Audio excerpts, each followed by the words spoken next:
Bharat Keshari doctor Shyamaprasad Mukherjee, যিনি ভারতের সংবিধান এবং ভারতবর্ষের অখণ্ডতা। আমাদের মধ্যে উপস্থিত আছেন শ্রী শ্রমিক ভট্টাচার্য মহাশয়। আমি তাকে অনুরোধ জানাবো আজকে শ্রী মাখনলাল সরকার সম্পর্কে তিনি আমাদের বলবেন।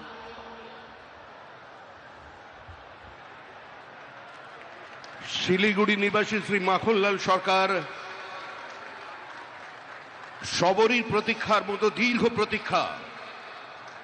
ভারত কেশরী ডক্টর শ্যামাপ্রসাদ মুখার্জি, যিনি ভারতের সংবিধান এবং ভারতবর্ষের অখণ্ডতার জন্য এই বাংলায় জন্মগ্রহণ করে নিজের প্রাণ দিয়েছিলেন, যাকে কাশ্মীরের জেলে রহস্যজনকভাবে কার্যত খুন করা হয়েছিল, এবং তার সেই যাত্রার যিনি সহযোগী ছিলেন, সেই মাখনলাল সরকার ৯৭ বছর বয়স হয়েছে তার, তিনিও আজকের দিনে আমাদের এখানে এসে উপস্থিত হয়েছেন।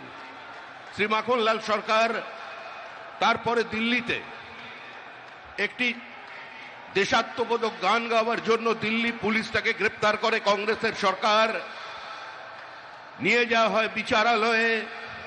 বিচারপতি বলেন, ভারত কেশরী ডক্টর শ্যামাপ্রসাদ মুখার্জি, যিনি ভারতের সংবিধান এবং ভারতবর্ষের অখণ্ডতা।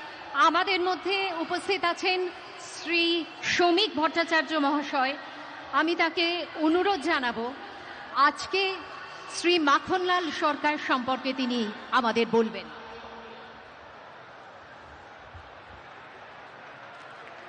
শিলিগুড়ি নিবাসী শ্রী মাখনলাল সরকার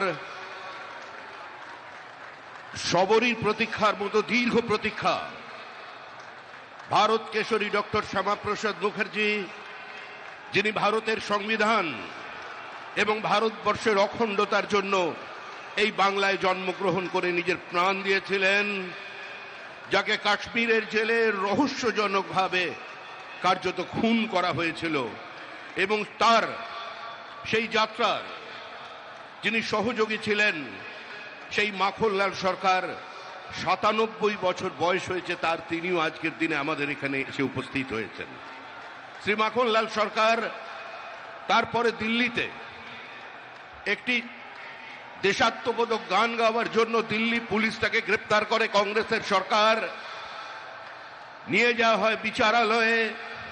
বিচারপতি বলেন, ভারত কেশরী ডক্টর শ্যামাপ্রসাদ মুখার্জি, যিনি ভারতের সংবিধান এবং ভারতবর্ষের অখণ্ডতা। আমাদের মধ্যে উপস্থিত আছেন শ্রী শ্রমিক ভট্টাচার্য মহাশয়। আমি তাকে অনুরোধ জানাবো আজকে শ্রী মাখনলাল সরকার সম্পর্কে তিনি আমাদের বলবেন।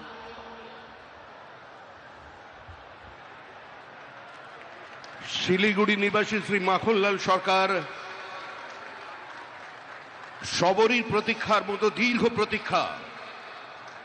ভারত কেশরী ডক্টর শ্যামাপ্রসাদ মুখার্জি, যিনি ভারতের সংবিধান এবং ভারতবর্ষের অখণ্ডতার জন্য এই বাংলায় জন্মগ্রহণ করে নিজের প্রাণ দিয়েছিলেন, যাকে কাশ্মীরের জেলে রহস্যজনকভাবে কার্যত খুন করা হয়েছিল, এবং তার সেই যাত্রার যিনি সহযোগী ছিলেন, সেই মাখনলাল সরকার ৯৭ বছর বয়স হয়েছে তার, তিনিও আজকের দিনে আমাদের এখানে এসে উপস্থিত হয়েছেন। শ্রী মাখনলাল সরকার তারপরে দিল্লিতে একটি দেশাত্মবোধক গান গাওয়ার জন্য দিল্লি পুলিশ তাকে গ্রেপ্তার করে। কংগ্রেসের সরকার নিয়ে যাওয়া হয় বিচারালয়ে। বিচারপতি বলেন,